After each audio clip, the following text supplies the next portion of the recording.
Hello, everybody. This is Raj. I'm Ashwin. And I'm Eddie. And this is Blood Cancer Talks. So, Blood Cancer Talks is a podcast exclusively dedicated to hematologic malignancies, where we bring in content experts who live and breathe a particular topic, and we delve into the biology and management of diseases. For today's episode, we are excited to talk about the management of multiple myeloma in low middle income countries. This episode was actually inspired by a recent piece in Lancet Haematology by Dr. Andrés Gómez named The Underrepresented Majority. The article elegantly highlighted the challenges of treating myeloma in low middle income countries, especially given the high cost and lack of universal access. And this has created a situation currently that while on one hand, in high income countries, we're talking about bringing drugs like cilta-cel or bispecific antibodies upfront or in early relapse, in certain low middle income countries, we don't have access to some of the basic drugs like bortezomib or lenalidomide, which creates a lot of disparities in access in multiple myeloma. We are honored to have two myeloma experts with us, Dr. Andrés Gómez-De León, Professor of Hematology at UANL, Monterrey, Mexico, and Dr. Aditya Jandial, Clinical Hematologist at PGI Chandigarh in India. So first, let's do some quick introductions. Dr. Gómez, can you tell us a little bit about yourself and your clinical and research focus?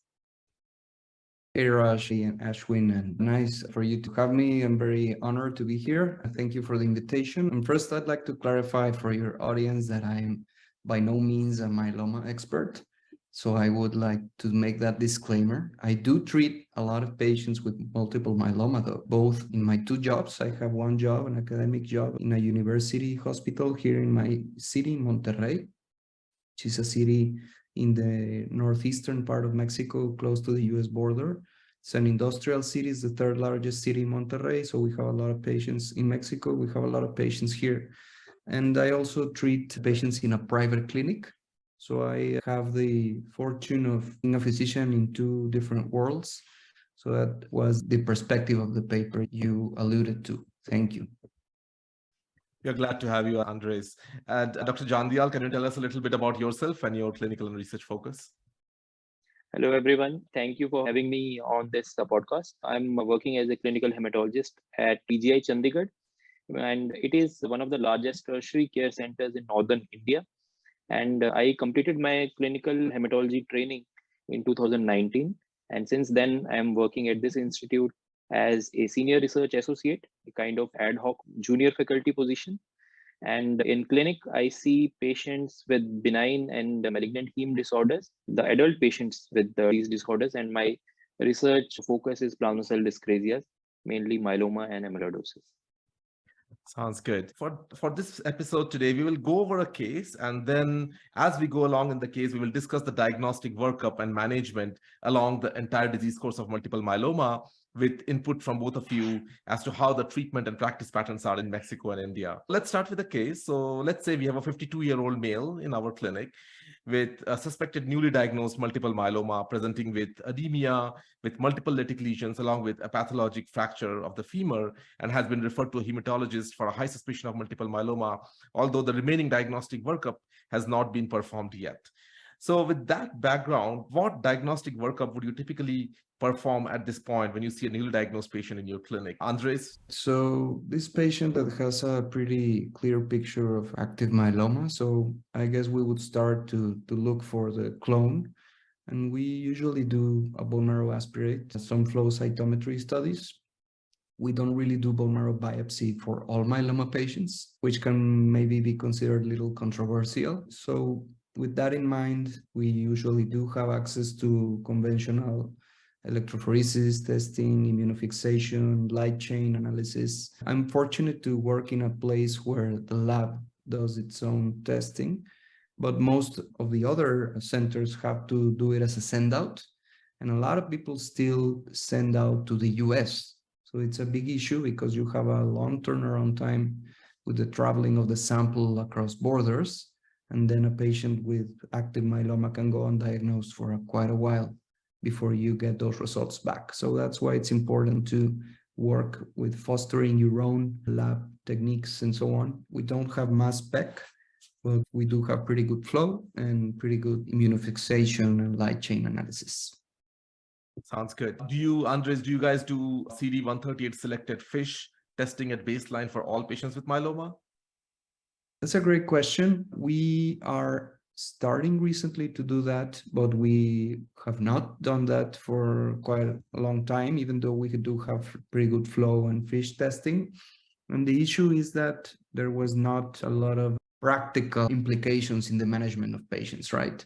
So if you have to do an expensive test that does not impact your treatment choices, then why do you make the patient pay for it? And that also comes to mind with the way our university works. And that's everything is paid out of pocket by patients. So when you are at the clinic, you really need to know the cost of everything and how are those results going to impact the treatment choices. And even if you order a fish, maybe the patient won't afford the treatment. So you really got to be smart to think about what you're going to test and why. So if you don't see the treatment changing, then why would you order the test? I realize prognostic implications are relevant and patients want to know their prognosis, but do we even really know the prognosis of a high-risk patient with myeloma that lives in our context? I would argue we don't. That's the way we think about the fish, but now we're getting a little more specialized and have a little more money to spend and to waste. So we now have this flow sorted fish.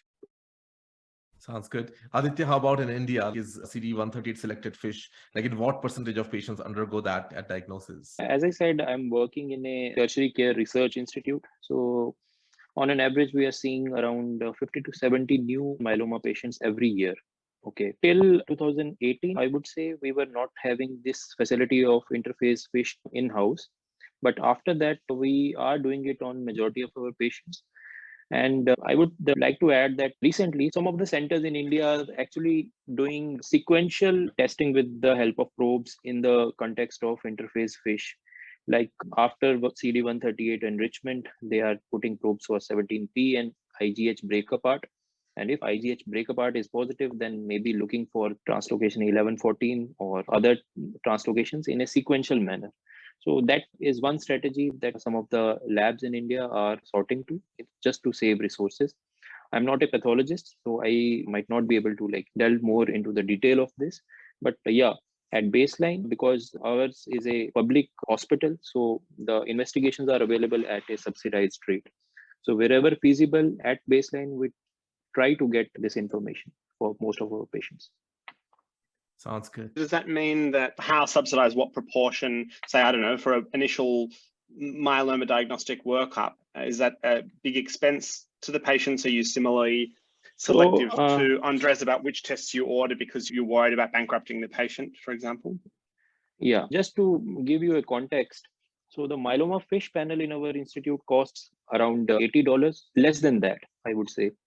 The cost of serum protein electrophoresis, serum free light chain assays is also something that is like less than $25. Overall cost of diagnostics, when we talk about like diagnostic workup in a public sector hospital, it is much less. Having said that, since we have kind of healthcare setup where we have majority of patients seeking healthcare needs in private setup, the cost in the private hospitals is definitely high. It is about 3 to 4 times the cost of diagnostics in any public sector hospital. So definitely that is a limitation.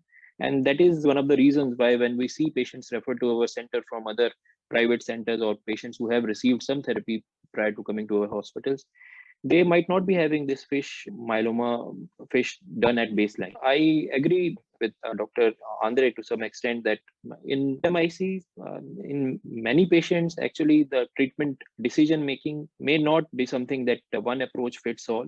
In some patients, we have to allude to something called as minimum, optimum, or extended workup. So majority of patients who have limited resources may be having something called as minimum set of diagnostics tests at baseline.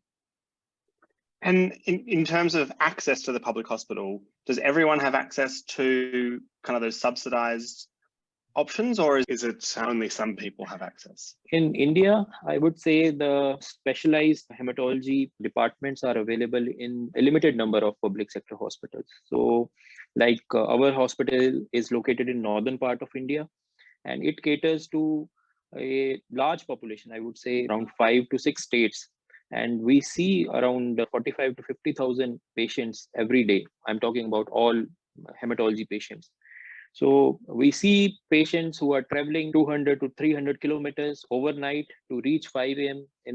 at the clinic, fall in queue, wait for whole day to get consultation with the hematologist, and spend next night maybe under a tree or in the parking lot to get investigations done the next morning and get back to the home next evening. So this is the limitation in access to specialized hematology care in India. Yeah, sounds like they have to make a lot of effort and can be very tricky. Yes. As Andres was saying, that if a patient is paying out of pocket, and let's say if it's $80, and if they could rather use that money for 1 month of lenalidomide, for example, I would rather use that money there than spending that on a fish panel if push comes to shove like that. So that makes sense. I think I wanted to quickly go over baseline imaging before we move on to treatment. What typically do you guys do for baseline imaging? What modality do you use in patients with myeloma, like skeletal survey, low-dose CT, PET CT, whole body MRI? Again, may not be a one size fit all, but what imaging do you usually use, Aditya? So at our center, we have moved to low-dose whole body CT last 3 to 4 years, you would say. Before that, we were doing skeletal survey. And only in patients where we are suspecting extramedullary disease, there only we are going ahead with PET CT because we have like long waiting period to get a PET scan done at our center. And out of hospital, the cost is high. So low dose whole body CT is the bare minimum. And sometimes we see patients reaching our center with just a skeletal survey. If the skeletal survey is showing lytic lesions filled everywhere, then we might not go ahead with low dose CT also. Sounds good. And Andres? We do have access to low dose CT, and also we have PET, but then again, the issue with the cost is relevant. So most patients do not get a PET, so they get only low dose CT. And even I argue in the private setting, it's difficult to get a PET because usually at the baseline, if the diagnosis has not been performed, then the insurance company doesn't pay for anything. A lot of times patients need to pay, for example, for the first marrow, for the fish testing, and for the PET. Then you can do all the bureaucracy to get the insurance to acknowledge the disease. So even in the private setting where insurance policies can be quite large, sometimes we choose not to do fish and not to do PET because it can be very expensive for the patients that even they are insured, but maybe the out-of-pocket expenses are considerable. So this also affects the way we treat patients in the private clinic. Now, if they are diagnosed in hospital, then that is much easier because the insurance company just gets over it right at the bat, and it's much easier to order everything. So this also affects the way we treat patients in the university, directly affects the way you do in the private setting as well. So it's interesting because even my private care patients, I don't treat them necessarily like you would in the US. So just wanted to make a couple of quick comments regarding the PET CT. We have we come across very small subset of patients where we have dilemma of smoldering versus active multiple myeloma. There the threshold for PET CT in our institute, we keep it on a lower side. And being a research institute, we have access to whole body diffusion weighted MRI, and we do it in the context of research studies, not in all patients as such. That's good. Eddie? I just want to follow up with Andres and ask what proportion of patients have access to private insurance where they can have kind of very broader scope of subsidized care? That's a great question. I would say between 5% to 10% of the population has private insurance, depends on the region of the country. And so really 90% of Mexicans don't have access to private insurance. Now, when you do have private insurance, the options are very similar, at least in the first 3 to 4 treatment lines as you do in the States and in Europe. But the issue for 90% of the population, then they have a government type insurance where they have access to limited drugs and limited testing. And it's interesting because the government in these public institutions have actually subsidized the treatment with pharmaceutical industry. So a lot of pharma companies have these programs for electrophoresis testing or FISH or even imaging studies. So the companies pay for that. And the government institutions do not do any of that. They do not invest in specialized labs, in specialized facilities, only limited to the maybe Mexico City, which is the capital, and a few selected centers. So it's interesting, and everything gets sent to abroad. So I always try to work with the industry to tell them that they should pay for the studies, but to have them done locally, not as sendouts. So it's an interesting phenomenon as well. Yes, I was going to ask you why so many places still send out the tests, because it's presumably more expensive, but you've explained exactly why that happens and the kind of unintended consequences sometimes these types of policies where industry thinks they're being helpful, which in one sense they are, can have actually a kind of off-target effect of diverting or preventing capacity building locally. I did want to move on and ask a little bit about induction treatment. So if we assume that this patient that Raj is us to doesn't have any major comorbidities and is what we would consider transplant eligible, what approach would you take to induction? How does cost factor into things when you're thinking about what your approach to induction is? As of now, VRD is our preferred induction regimen in majority of patients, unless until they have renal dysfunction that makes us choose VCD or VTD as the induction. And as soon as the renal function gets back to normal, we switch to VRD. Having said that, we actually didn't have this liberty until 3 or 4 years ago. And way back in 2014, 2015, we see a lot of patient records where induction regimen in the form of CTD or melphalan, prednisolone, thalidomide used to be given in poor patients. And the access to VRD has improved in last few years because of the fact that risks have come up. And the cost of VRD every month is like as low as $100. It is quite accessible.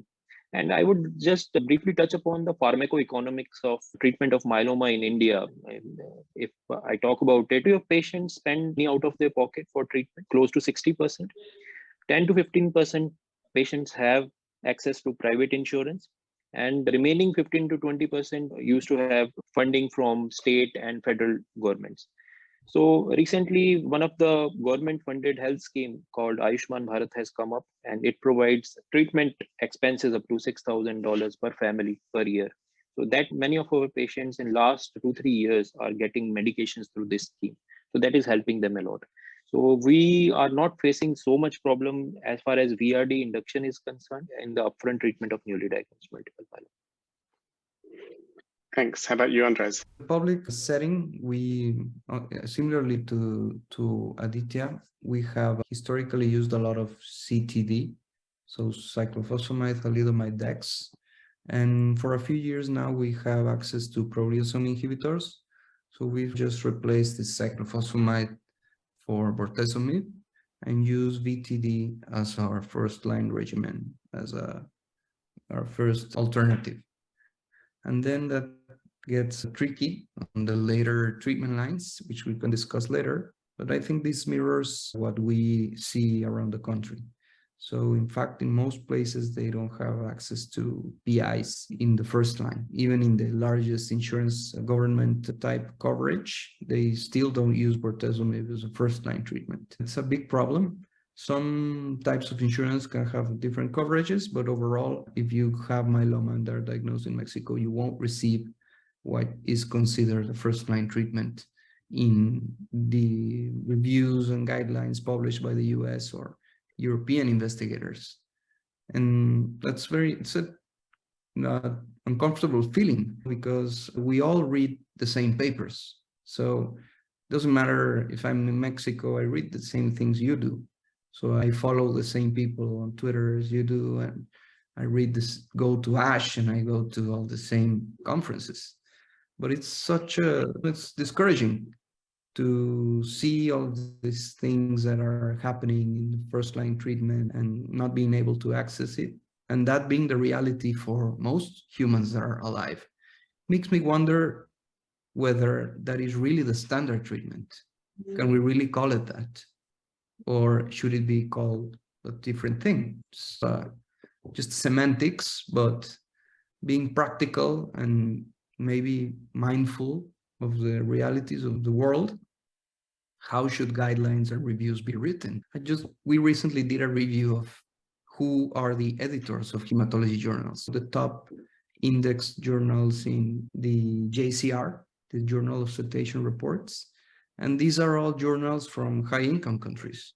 Therefore, the editors are people from, or not from, but working in high-income countries. So that means that most of the top science is not for us. It's for only the US, North America, and Europe. So it's an interesting problem. You might argue then we should develop our own guidelines and our own data to guide our therapy. But do we have the research capacity to do that? Are our guidelines going to be of high quality?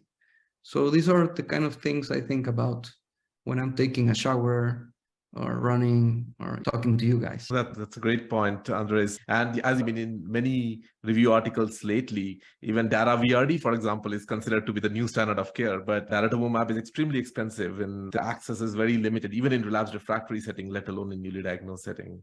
So that's definitely. Andres, I was just curious, given the Revlimid is generic now in India and it's very cheap, is it the same in Mexico? If somebody wants to pay out of pocket and do VRD, bortezomib and Revlimid, both of them being generic now, can they get it at a cheaper price even if the insurance is not paying? There is no generic lenalidomide in Mexico. That means there's this same issue in the US with the patent wars and all of these interesting strategies by the industry to these patents. So we don't have, and we're not going to in the near future.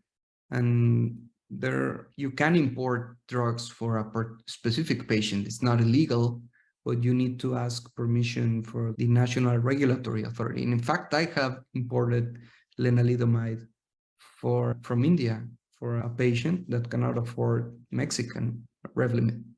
So you actually can do that, but it's complicated. And there's also black market type stuff that you can come around, but then it's an ethical issue.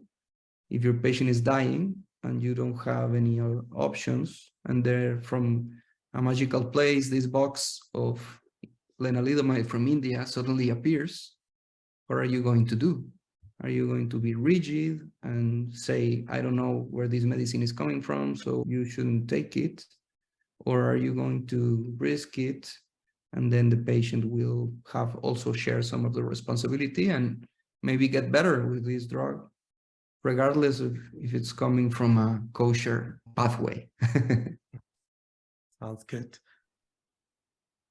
I was actually going to ask this a bit later, but seeing as you brought it up, Andres, I'd love to ask you about this now, which is that my research group works a lot, not me personally, but my group works a lot on patents and patent laws, and patents are obviously designed to incentivize companies to innovate by giving them a monopoly. But that obviously has a pretty adverse outcome in, as you say, the majority of the world, where, especially with the sort of raft of new oncology drugs that now exist, are prohibitively expensive for much of the world. I wonder if you have any thoughts on how we might move forward on this, especially thinking about, it becomes tricky when you think about something like CAR-T, where it costs a lot to actually manufacture, but something like lenalidomide or other small molecule drugs, which are actually very cheap to make. To me, it seems like a pretty urgent and under-discussed health policy issue that these kind of artificial, these human-created monopolies are really stopping a lot of the world getting access to drugs that are actually very cheap to make. Definitely, I agree. And I think a lot has to do with our lack of capacity for advocacy. Physicians are only trained to treat patients, to care for them. We are not taught to do research. So we must learn to do research on our own terms. We are also not taught to advocate to the authorities or to get together and to have a presence on the Senate and on these with the lawmakers. They don't even know what myeloma is, but they are influenced by industry because they have a bunch of money and they can afford to pay for lobbyists that go to some senator and tell them that they need to okay this or that. So most of our societies do not have an advocacy arm. They also do not have an education for the layman or for the layperson or for patients. And we also don't have a lot of formal patient advocacy groups. And we don't have also these societies like the International Myeloma Foundation and so on that have a lot of presence here. So it's like the Wild West. And there's a lot of people pushing for the industry but there's just nobody pushing the other way. So I think that's a very big part. And that's why I like all these connections and these conversations that can get a bigger voice using social networking and podcasts and everything you're doing can increase the voice and make people aware of this. And that, I'm sure that happens as well in other countries. But I'd love to know what Aditya has to tell us, because India is actually a very example that we should follow. And I've in fact brought this up, not for myeloma, but for other drugs, even in the Senate in Mexico City. So how does India does it? I think you have raised two very relevant points. First is regarding the patents, and second is regarding the advocacy. So the patent thing, I completely agree with you. These are the policies of evergreening of patents. The companies are not going to lose their monopoly. Having said that, I would say that because of tremendous pharmaceutical industry that India possesses, even before the patent ends, you can expect the generic maybe in the next week. So the country has the capacity to manufacture the generics, and generics are working, they are benefiting the patients.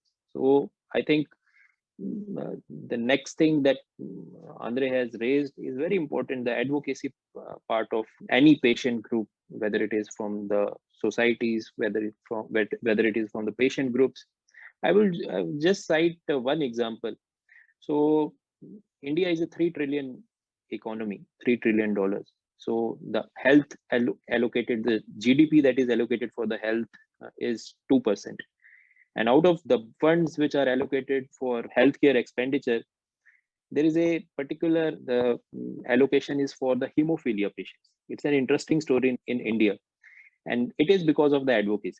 The patients, the hemophilia group, they have fought legal battles across multiple state high courts, and I think they have won the battle, and they have created a kind of space, and the government was actually pushed to allocate a particular budget for the clotting factor concentrates for provision of these patients. And I think the similar framework may be applied for the other group of disorders, and that may be helpful. Sounds good. Yeah, thanks for the great discussion. So now let's delve into a topic that in which we have seen a lot of controversies, especially in high-income countries in the past year, that is early transplant versus delayed transplant in newly diagnosed myeloma. So as you all know, there were two large randomized controlled trials. One was the IFM 2009 trial, and the other was determination trial. Both trials had VRD induction regimen, and then they randomized patients to early transplant, that is upfront transplant after a few cycles of VRD, versus delayed transplant at relapse. And in both of these trials were done in high-income countries, one in France and one in the US. And both of them pretty much showed the same thing, that there was a robust progression-free survival benefit of early transplant over delayed transplant. But so far, as of currently with the current follow-up, no overall survival benefit has emerged of early transplant over delayed transplant. So I wanted to get your opinion on this data. Do you think these data apply to your practice? And what would you recommend to this case, a 52-year-old male who presented to your clinic, if transplant was available for that patient? Andres? So here we need to think about the long term. So what's going to happen to this person down multiple treatment lines? So with this in context, since we're not sure what he can eventually access, then transplant is a very big part when you have only a couple of tools at hand. So we still recommend transplant in first remission for our patients, and with the old argument that you never know if you're going to get a second chance. So with these lower oral regimens with a lower efficacy, so maybe you won't get another chance. So it's also a matter of resources. Patients have more resources at the beginning than at the end of the treatment of a disease. And also, it's important to consider the cost of transplant. So with us, the transplant is very cheap. We do transplants for myeloma as outpatients almost invariably, regardless of the age. We don't freeze cells, so we harvest patients and immediately condition them and do outpatient transplantation. And this makes the procedure cost a little more than a month's worth of Revlimid. So with that in mind, then it's a pretty effective, cost-effective therapy. So now, if you would ask me do I know whether transplant in my country actually increases the survival of patients with myeloma? then the response is, I don't know, but makes sense to keep doing it. Now, in the private setting, when I have a lot of tools at hand, I'm not so sure. So maybe if the patient is a little fragile or does not have the support at home or is not very interested in transplant or is afraid or has a demanding job and so on, maybe this data has made me lean more towards being more lenient. These studies may lean you a little bit against the transplant side. What do you think? Yeah, Aditya, go ahead. So I just wanted to raise this point that the debate of early versus late transplant, it might or might not be beneficial for high income countries, but definitely it is going to harm the LMICs. Transplant is a cheap, effective tool. There is no doubt about it. When I say this in the context of LMICs, I think we should appreciate that it is not early versus delayed transplant. It is transplant or no transplant for majority of our patients. The attrition rate is very high. We do not have a very good access to stem cell cryopreservation. And ultimately, it is not about early or late transplant. I would say in the context of LMICs in India, I would say it is all about the ability, access, and willingness to undergo transplant. I think these are the important aspects. And I would just briefly touch upon the public and private hospital divide in India. So I'm working in a public sector hospital. We do around 15 plus minus 2 transplants and the autologous transplants for myeloma every year. Our waiting list for transplant is 45 patients. We are not including patients for the next 2 years at least. At the same time, there are centers in India where the beds are maybe vacant. So there is a lot of heterogeneity in terms of public versus private hospitals because of maybe differences in perception. And obviously there is some sort of, I would say, it is an unsaid thing, but there is a kind of professional bias against transplant also. We see sometimes patient getting referred to our center for transplant by a hospital which has a hematologist, but because the medical oncologist and hematologist maybe they are not on the same board, so they are not talking to each other. So I think the referral for transplant is something that is also like the timeliness of referral is also something that is very important. Yeah, it's always tricky. With limited treatment, we do have randomized trials prior to that of novel agents showing that transplant versus no transplant, there was clearly an overall survival benefit. So I think that still probably applies if there is limited treatment. Yeah. So just want to add one more point that because the OS benefit we are not seeing in the context of IFM and determination is because of effective post-protocol therapies that you have. We in India don't have that luxury. So I think we should interpret those results in the context of available treatments post-transplant that are available. Yeah, definitely. And daratumumab, as you alluded to, is very expensive, and many people may not be able to afford that. Definitely, the results from these trials cannot be extrapolated to the LMIC setting. Now, moving on to the maintenance therapy. As we know, lenalidomide maintenance therapy post-transplant has demonstrated a clinically meaningful overall survival benefit versus no maintenance, which has established lenalidomide maintenance as standard of care. Do you routinely use len maintenance in your practice? And if not, what are the barriers of you to using lenalidomide? Yeah, so we are using len maintenance as a routine. And I would say that apart from dose-related toxicity in the form of cytopenias and intolerability, sometimes we see that is something that forces us to decrease the dose to something like 5 mg daily or maybe 5 mg on alternate days. And the cost is generally not an issue, as I said earlier. So len maintenance we have seen in our practice is quite well tolerated by patients. And we are, for majority of our patients, we are continuing it till progression. And so depends where I am. Of course, in the public setting, we usually only have either thalidomide, and we can start using thalidomide maintenance, and either that or bortezomib maintenance, because we have generic bortezomib and it's pretty cheap, so patients can access that. And it's an interesting question. A brilliant hematologist in Puebla asks, why cannot you give a person thalidomide?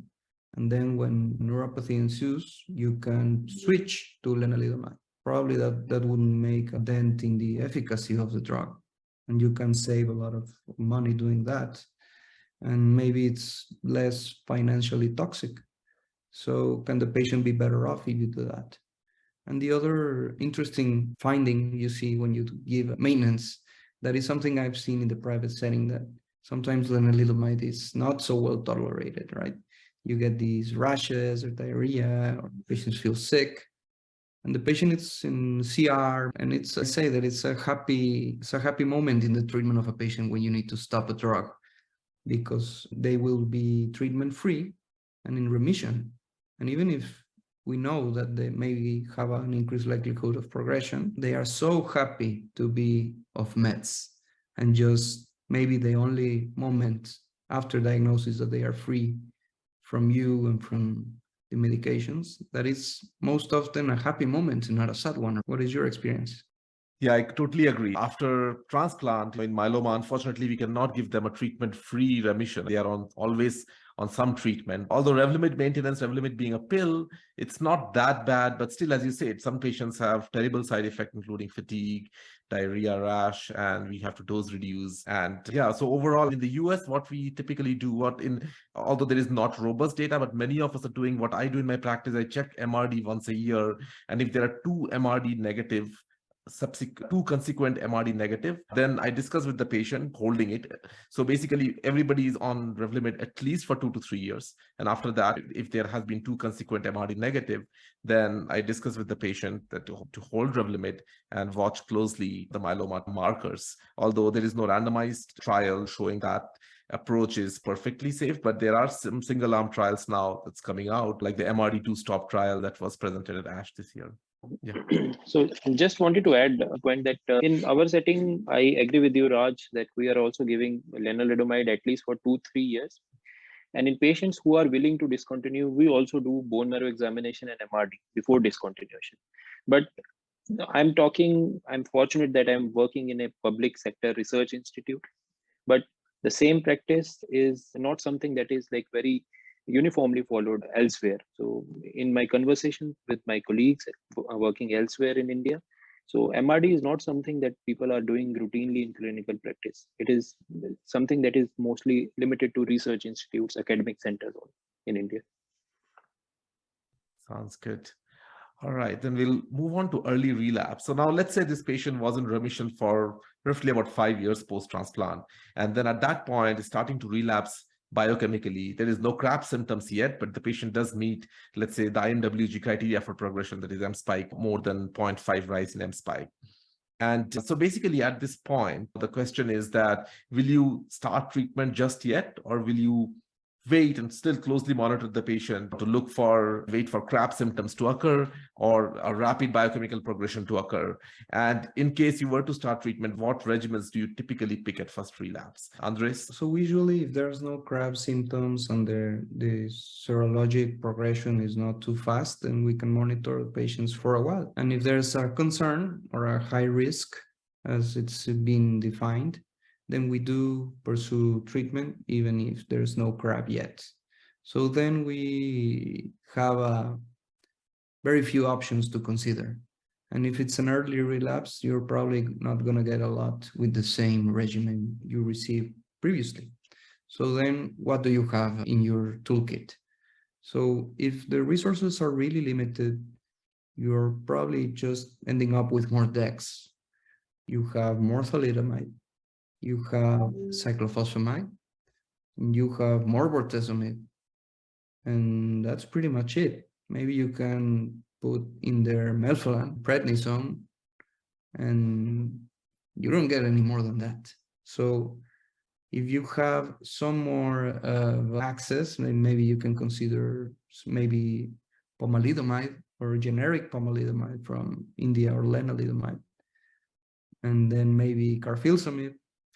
And that would be just a minority of patients can actually access carfilzomib and anti-CD38 antibodies. And that is the crux of the issue.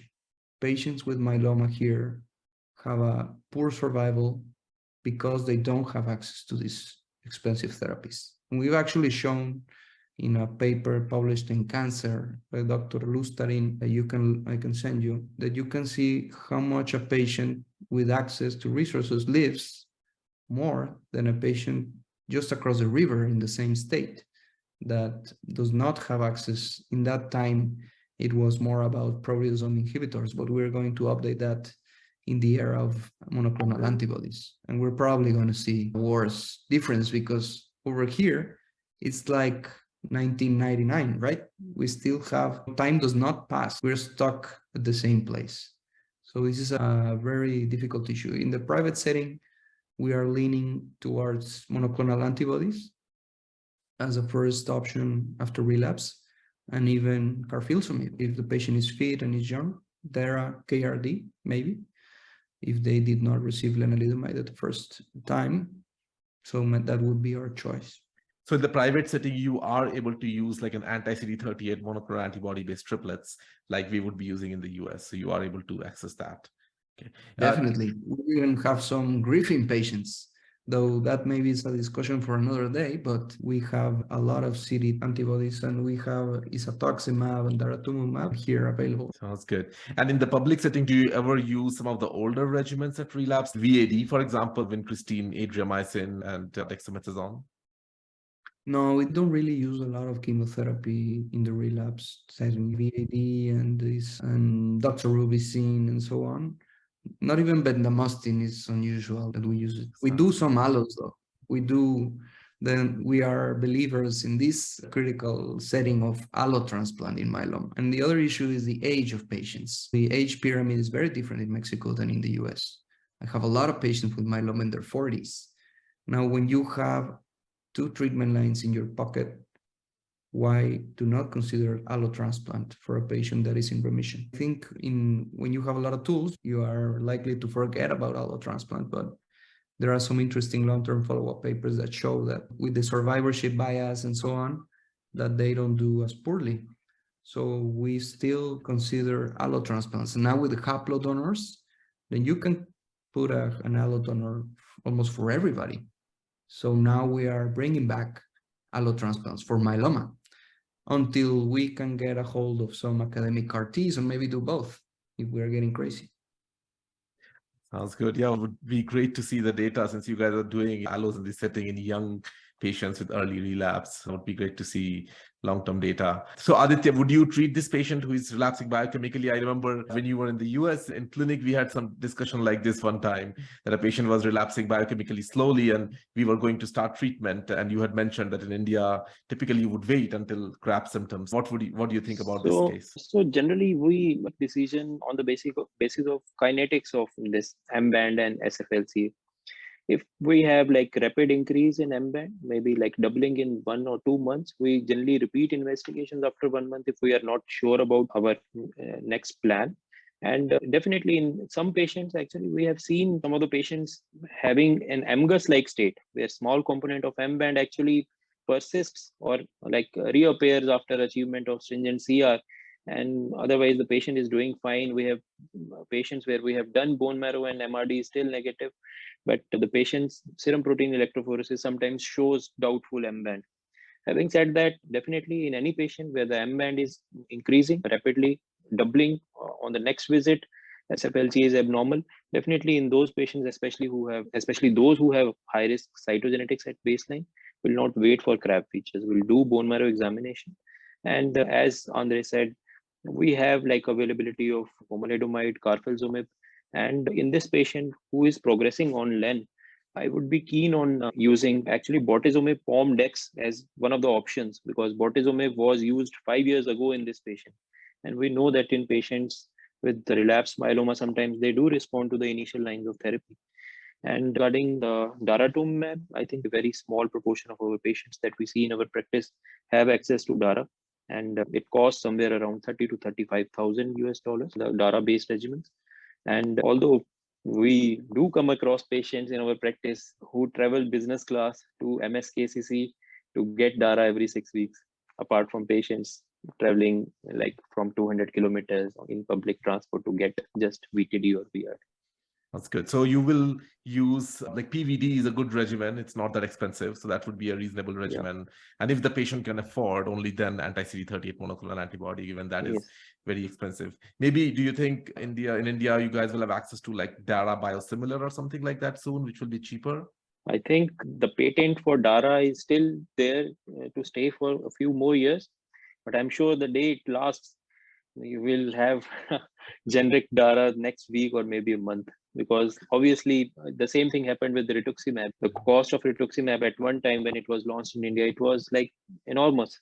And now I can have rituximab for something like $100 maybe. And that was unimaginable a few years ago or 8 or 10 years ago. So I think with generics, the cost definitely comes down. There is no doubt about it. Sounds good. In the interest of time, I think we will go to the last question. So Eddie, you can go ahead with the question on clinical trials. Yeah, an issue that you touched on a bit, Andres, that I'm very interested, or we're very interested to get both of your thoughts on, is clinical trials. To me, there are two views that have come across in various other contexts. On one hand, a lot of people feel that pharmaceutical companies exploit particular locations to try and, where different therapies are not available, to have a lower standard control arm to make their investigational drug look better. And that includes places like Australia, by no means just low and middle income countries, but places which don't have the same access to drugs as the US. On the other hand, some people argue that actually in a setting where a patient doesn't have access to a drug, then even if 50% of your patients on a clinical trial can get access to drugs they wouldn't otherwise have access to through that clinical trial, that's giving those patients on the clinical trial that benefit, and those trials should continue to exist in the format that they do to enable that access to that group of patients who can access the trial. Kind of two of the views that we often hear. I'd be very interested to hear your thoughts on the current situation and how it could change things with regard to clinical trials. Andres, do you want to go first? Sure. This is very interesting to me because I've seen these discussions online, and it's very interesting. What do you feel as an investigator in a university, in a public institution, when a pharma company comes and brings their drug that these patients are never going to see? So it's a happy moment, even if it's not a great drug. So we've had a lot of trials here. You know, these global sponsor studies are usually either RCTs, and we are happy to enroll patients. But the question is, are we being used? And we definitely are. We are being used, but I don't think it's an evil Machiavellian scheme. It's just you need to consider some points, like academic institutions are mostly in public institutions in Mexico, for example, and even in other LMICs. Research done in private institutions is not as common, at least in my country. So they're naturally going to migrate to public institutions where patients don't have post-protocol therapy. So the question is then, should the company pay for post-protocol therapy? And I think they should, if they want to actually have an answer that is going to be valuable. But if they don't get pushed to do that, then it's never going to happen. So I think it is an unfortunate thing. For example, we have run the blinatumomab, getting a little sidetracked to ALL. We ran the blinatumomab arm trials in our institution. Now ask me how many patients have actually received blinatumomab after the approval of the drug in our country. I can count them maybe with one hand. So is it fair that the company benefited from us running a trial and then never to be seen again if the patient does not have $50,000 for a cycle? Does the company have a responsibility towards the center that is lining their pockets? And these are very philosophical questions that some investigators think that, particularly trialists, that they don't feel used. I think we need to ask investigators, but then again, we need more trials. Now we need good trials. We don't want useless drugs for our patients. Nobody does, but I don't see any other way around it, honestly. Actually, I agree to most of the points raised by Andrés. So as far as Indian context is concerned, so actually there are some unique challenges that we face as far as like availability of clinical trials in India is concerned. So first of all, there is very limited access, and most of the trials are like pharma driven. There are very few investigator-initiated trials. And the reason is because of very stringent rules that have been like laid down by the regulatory authorities. Even if the patient has severe adverse effect, you have to compensate. So apart from funding I think the stringent rules that we currently have, they are like major prohibitive factor. And the main thing is we don't have time. A hematologist in India, I see AML, I also see, I have to see thalassemia, hemophilia, ITP, autoimmune hemolytic anemia.